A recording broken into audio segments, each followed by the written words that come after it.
Efesus 2 ayat yang ke-11 hingga ayat yang ke-22 di bawah perikop dipersatukan di dalam Kristus. Karena itu ingatlah bahwa dahulu kamu sebagai orang-orang bukan Yahudi menurut daging, yang disebut orang-orang tak bersunat oleh mereka yang menamakan dirinya sunat, yaitu sunat lahiriah yang dikerjakan oleh tangan manusia. Bahwa waktu itu kamu tanpa Kristus tidak termasuk kewarganegaraan Israel dan tidak mendapat bagian dalam ketentuan-ketentuan yang dijanjikan, tanpa pengharapan dan tanpa Allah di dalam dunia. Tetapi sekarang di dalam Kristus Yesus, kamu yang dahulu jauh sudah menjadi dekat oleh darah Kristus. Karena dialah damai sejahtera kita yang telah mempersatukan kedua pihak dan yang telah merubuhkan tembok pemisah, yaitu perseteruan. Sebab dengan matinya sebagai manusia, ia telah membatalkan hukum Taurat dengan segala perintah dan ketentuan untuk menciptakan keduanya menjadi satu manusia baru di dalam dirinya. Dan dengan itu mengadakan damai sejahtera, dan untuk memperdamaikan keduanya di dalam satu tubuh dengan Allah oleh salib, dengan melenyapkan perseteruan pada salib itu. Ia datang dan memberitakan damai sejahtera kepada kamu yang jauh dan damai sejahtera kepada mereka yang dekat. Karena oleh Dia kita kedua pihak dalam satu roh beroleh jalan masuk kepada Bapa. Demikianlah kamu bukan lagi orang asing dan pendatang, melainkan kawan sewarga dari orang-orang kudus dan anggota-anggota keluarga Allah, yang dibangun oleh di atas dasar para rasul dan para nabi, dengan Kristus Yesus sebagai batu penjuru. Di dalam Dia tumbuh seluruh bangunan rapi tersusun menjadi bait Allah yang kudus di dalam Tuhan. Di dalam Dia kamu juga turut dibangun menjadi tempat kediaman Allah di dalam Roh. Demikianlah firman Tuhan di pagi hari ini. Selamat pagi saudara-saudari jemaat yang dikasihi Tuhan. Sebelum memulaikan khotbah saya, ada sebuah cerita. Seorang wisatawan berkata kepada pemandunya, "Saudara dapat berbangga atas kota saudara. Saya amat terkesan melihat begitu banyak gereja di kota ini. Tentu umat di sini sangat mencintai Tuhan." "Entahlah," jawab si pemandu dengan sinis. "Mungkin mereka mencintai Tuhan, tetapi saling membenci satu sama lain. Inikah sebuah sindiran?" Ternyata mencintai Tuhan tidak berarti membuat manusia saling menghargai satu sama lain. Pergi ke gereja dengan rajin tidak lantas membuat keluarga kompak sehati saling mengasihi. Punya gereja yang besar tidak ada jaminan membuat semua anggota jemaat saling bersehati, bersatu padu, saling melayani. Ini ironis. Yang jelas, Indonesia saat ini diambang perpecahan. Ada banyak orang yang mengaku sangat taat dan saleh, tetapi dengan mudah membunuh orang mengatasnamakan Allah. Pertanyaannya, bagaimana bisa kita semua kompak? Bagaimana bisa kita semua bersatu? Masalah menjadi satu juga menjadi masalah selalu di gereja. Itu yang diupayakan oleh majelis jemaat dan pendeta. Bagaimana supaya seisi gereja menjadi satu? Kalau kita bayangkan sebuah kesatuan, apa yang tergambar di benak saudara-saudari? Ingin tahu buktinya? Salah satu keunggulan Facebook adalah membuat kita bisa berhubung dengan orang-orang dari negara manapun. Tetapi, apa kelemahannya? Facebook membuat orang jadi sendiri. Setiap ibadah, orang di pojok pinggir sambil mengutak-ngatik Facebook. Tidak peduli lagi dengan keadaan sekitar. Tidak ada tegur sapa, salam hormat. Semuanya egois dan sibuk sendiri. Seakan tidak mau diganggu. Apakah itu namanya persatuan? Saudara-saudari jemaat yang dikasihi Tuhan, jika dikaitkan dengan bacaan kita saat ini, yakni Efesus 2 ayat yang ke-11 hingga ayat yang ke-22, Paulus sengaja mengingatkan kembali jemaat Efesus bahwa mereka dahulu bukan sebagai orang-orang Yahudi secara daging, karena secara tradisi mereka tidak bersunat, sebagaimana yang diharuskan menurut hukum Taurat bagi orang-orang Israel. Dan sebagaimana warga non-Israel, tentu tidak ada alasan bagi mereka untuk berharap mendapat bagian dalam ketentuan-ketentuan yang dijanjikan. Karena mereka waktu itu tanpa Kristus, tanpa pengharapan dan tanpa Allah di dalam dunia. Tetapi kehadiran Kristus menjadi alasan semuanya itu. Mungkin mereka yang dahulu jauh, tetapi sekarang menjadi dekat. Mereka yang dahulu berseteru sekarang diperdamaikan. Yesus Kristus merubuhkan pemisah antara orang Yahudi dan orang non-Yahudi. Ia telah membatalkan hukum Taurat dengan segala perintah dan ketentuannya, dengan maksud agar keduanya menjadi satu, yakni manusia baru di dalam dirinya. Salib Kristus membuka pintu perdamaian dan sekaligus melenyapkan perseteruan antara manusia dengan Allah dan antara manusia dengan sesama. Sehingga berita tersebut menjadi kabar damai sejahtera bagi mereka yang jauh dan bagi mereka yang dekat. Semua orang yang terikat dan menjadi satu karena kasih Tuhan. Yesus mempersatukan mereka dengan tujuan agar mereka menjadi miliknya dan menjadi anggota keluarga Allah yang kokoh dalam kasih persaudaraan satu dengan yang lain. Di dalam Kristus, mereka yang jauh dan yang dekat terikat dalam satu roh, yang melaluinya mereka beroleh jalan masuk kepada Bapa di surga. Dengan demikian, mereka bukan lagi orang-orang asing dan orang-orang pendatang, namun mereka adalah kawan sewarga, orang-orang kudus dan anggota-anggota keluarga Allah. Saudara-saudara yang diberkati Tuhan, gereja telah kehilangan dasarnya, maka cepat atau lambat gereja tersebut akan ambruk dan langkah menuju kesesatan. Namun, bila gereja sudah dibangun dengan baik dan benar, maka Kristus yang adalah batu penjuru itu akan memperkokoh dan menyatukan kedua dasar tersebut dengan kuat. Kristus Yesus yang adalah pribadi utama dalam memperkokoh bangunan itu. Itu sebabnya gereja yang kuat dengan pengajaran yang ketat tetapi tidak mengutamakan pemberitaan tentang Kristus, itu akan menjadi gereja yang lemah dalam menghidupi kasih Kristus.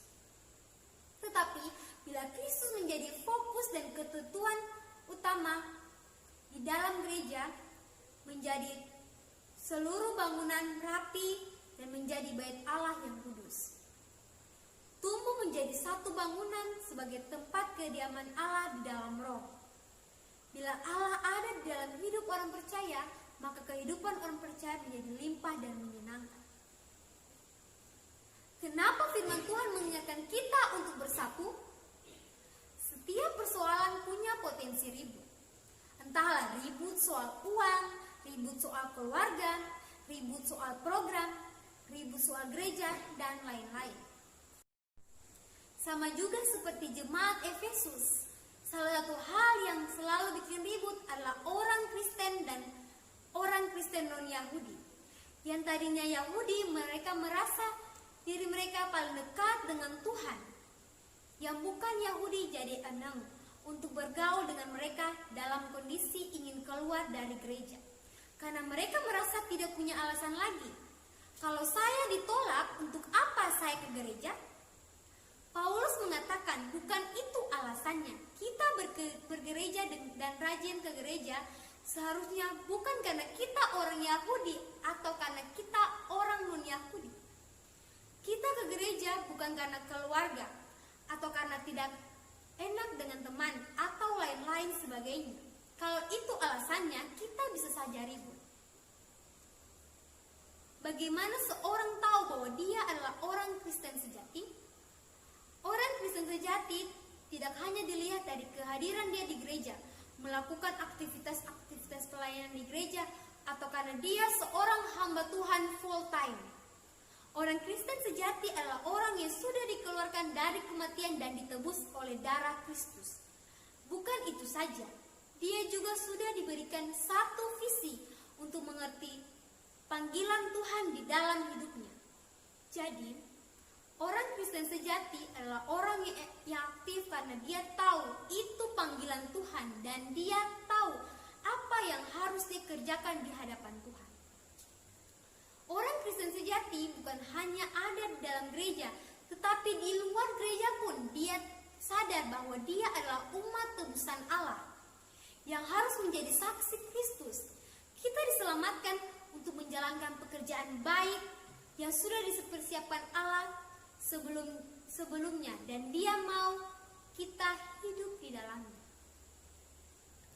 Jemaat Efesus adalah jemaat di daerah Asia Kecil, di mana kota Efesus adalah kota sentral dari Asia Kecil yang menjadi daerah perdagangan dan penduduknya mayoritas orang Yunani. Kota Efesus juga adalah pusat penyembahan Dewi Artemis dan pusat daripada kebudayaan Yunani kuno pada saat itu. Orang-orang Yunani ketika mereka bertobat menjadi Kristen, tetap menjadi orang Yahudi, ini menjadi kesulitan besar karena di satu pihak kekristenan dimulai dari orang-orang Yahudi. Di pihak lain orang-orang non-Yahudi kemudian bertobat menjadi Kristen. Kondisi ini tidak mudah diselesaikan. Ketika orang Yahudi bertobat, dia mengalami kesulitan. Ketika ingin bersama-sama dalam melakukan pelayanan dengan orang Yahudi. Dan hal ini disebabkan karena orang Yahudi dalam pola pikirannya masih sektarian. Mereka adalah orang-orang yang begitu mementingkan diri dan kelompok dirinya sendiri. Dan juga begitu ketat menjaga silsilah supaya tidak tercemar sedikit pun. Akibatnya, orang Yahudi seringkali meremehkan orang-orang non-Yahudi. Dan ini juga menjadikan orang non-Yahudi ketika mereka bertobat menjadi Kristen sulit bergaul dengan orang Yahudi. Orang Yahudi mereka merasa diri mereka hebat karena mereka adalah orang-orang bersunat, sedangkan orang-orang non-Yahudi mereka tidak bersunat. Ini menjadi hambatan yang besar untuk mereka dapat bersatu. Di dalam Efesus 2 ayat yang ke-11 menekankan kesatuan lahiriah melalui sunat. Dalam arti, kalau sama-sama sudah disunat berarti sudah menjadi satu. Orang Yahudi selalu menganggap kalau dia adalah orang-orang yang berhak mempunyai Tuhan, dan Tuhan menjadi kepentingan bagi dirinya sendiri. Konsep ini begitu menguasai orang Yahudi dengan sikap egois mereka. Di dalam satu kesatuan kita juga seringkali karena urusan egois. Dan banyak kesatuan karena ada kepentingan masing-masing yang mau diselesaikan. Jika demikian, saudara-saudari jemaat yang dikasihi Tuhan, kekristenan harus membicarakan persatuan seperti apa? Kesatuan di dalam Kristus.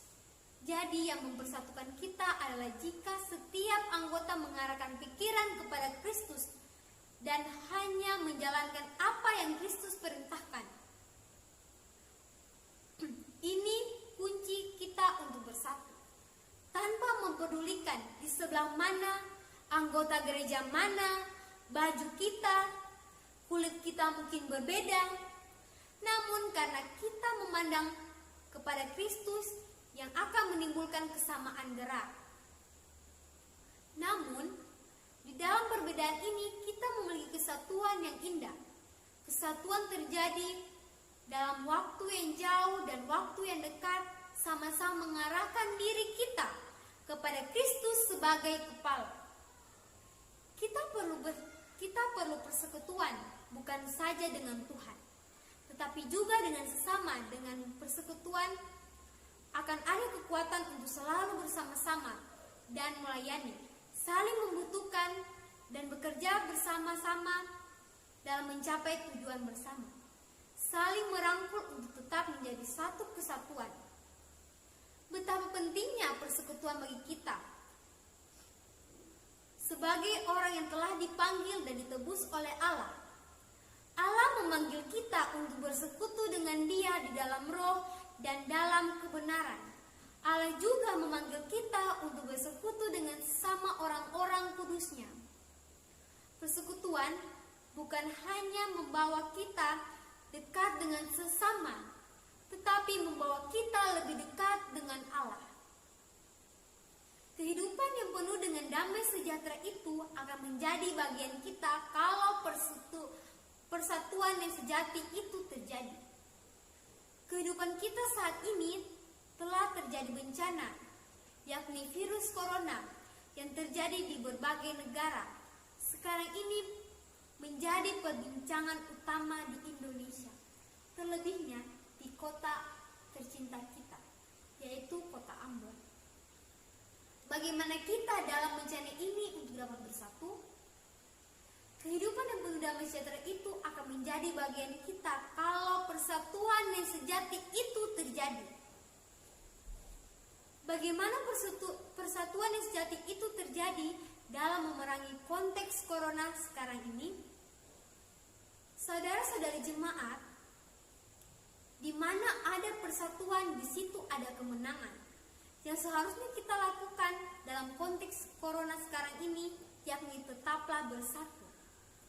Walaupun pada kenyataannya kita tidak dapat bersama-sama di suatu tempat yang sama, tetapi bersatu yang dimaksudkan yakni bagaimana kita tetap bersama meski tidak pada tempat yang sama.